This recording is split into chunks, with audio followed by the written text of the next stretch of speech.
ठराविक कालावधीनंतर माणसाने काय केलं पाहिजे की आपल्या आयुष्यात ज्या घडामोडी घडत आहेत त्यांच्या संदर्भाने त्यांचं सिंहावलोकन केलं पाहिजे.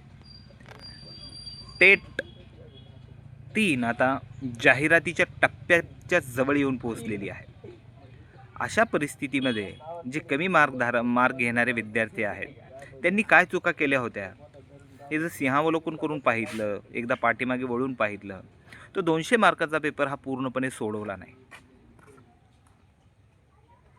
हा एक महत्त्वाचा फॅक्टर मला दिसतोय. ज्यावेळेस मी स्वतः टेट देण्यासाठी सेंटरवर उभा होतो त्यावेळेस जे विद्यार्थ्याच्या प्रतिक्रिया ऐकल्या, बाहेरून येणारे मग काय म्हणताय सेंटरमध्ये जाणारे आणि सेंटरमधून परीक्षा देऊन बाहेर पडणारे यांच्या ज्यावेळेस प्रतिक्रिया ऐकल्या तर बहुतांश विद्यार्थ्याची प्रतिक्रिया पेपर सोडवणं होऊ शकत नाही.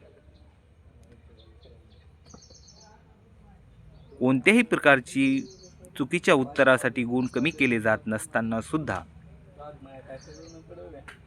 आपण 200 पैकी 200 गुणांचा पेपर सोडवू शकलो नाही. आणि मग तिथेच कुठेतरी आपल्याला आणि आत्ता मग कळतं आहे आपल्याला की 1 मार्कवर हजारो जण, एखाद्याला 110 मार्कवर हजारो जण आहेत, 111 मार्कावर हजारो जण आहेत, 120 मार्कावर हजारो जण आहेत, 125 मार्कावर हजारो जण आहेत. हा जो 1 मार्क असतो की नाही तो खूपच महत्त्वाचा असतो आणि तो शेवटची 5 ते 10 मिनटं ते सरते शेवटी ज्यावेळेस जाहिराती येतात त्यावेळेस आपल्याला कळून चुकत असतं आणि वेळ तोपर्यंत निघून गेलेली असते. ठीक आहे, विद्यार्थ्यांना खूप खर्च करावा लागला, अगदी 3-3 हजार रुपयाची बॅच घ्यायची, क्लासेस वगैरे वगैरे, PDF बुक्स आणि विद्यार्थ्यांचा स्वतःचा अमूल्य वेळ, हाही विद्यार्थ्यांना याचंही बर्डन विद्यार्थ्यावर होतं. कुठेतरी मानसिक दबाव असतो. त्यानंतर सेंटर कुठे आले, मी परभणीचा आहे आणि सेंटर आलं जळगावाला. अशा परिस्थितीमध्ये पूर्वानुभव लक्षात घेऊन मी यापूर्वी जे काय म्हणता येईल की जे सेंटर भरण्याची पद्धत होती, देण्याची पद्धत होती, ती माझ्या लक्षात आली आणि मग मी काय केलं की सरळ जोडपणे मुंबईसारखं शहर निवडलं. म्हणजे मग बाहेर अगदी खूप अडवळणीच्या ठिकाणी जाण्याची गरज पडणार नाही. तेही त्या दृष्टीनेही आपण पुढची टेट आल्यानंतर या संदर्भाने विशेष व्हिडिओ देऊया.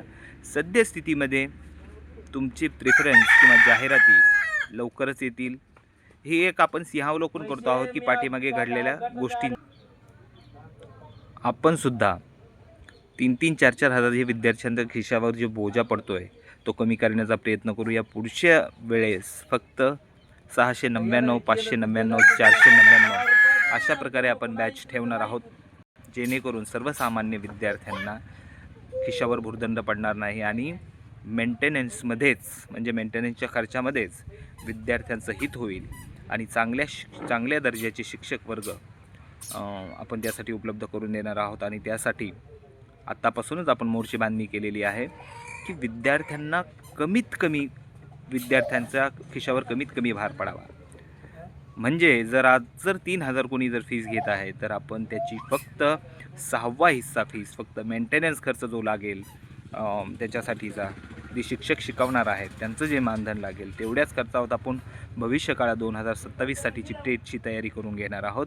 विद्यार्थ्यांनी पुढच्या टेटसाठी बिनधास्त राहायचं आहे.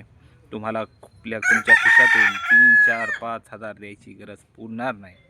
आणि लवकरच जाहिराती संबंधाने जी काही घडामोडी चालू आहे त्याहून असं वाटते की लवकरात लवकर जाहिराती येणार आहेत. त्या संदर्भाने लवकरच तुम्हाला माहिती दिली जाईल. चॅनलला पहिल्यांदाच भेट दिली असेल तर सबस्क्राईब करा. धन्यवाद.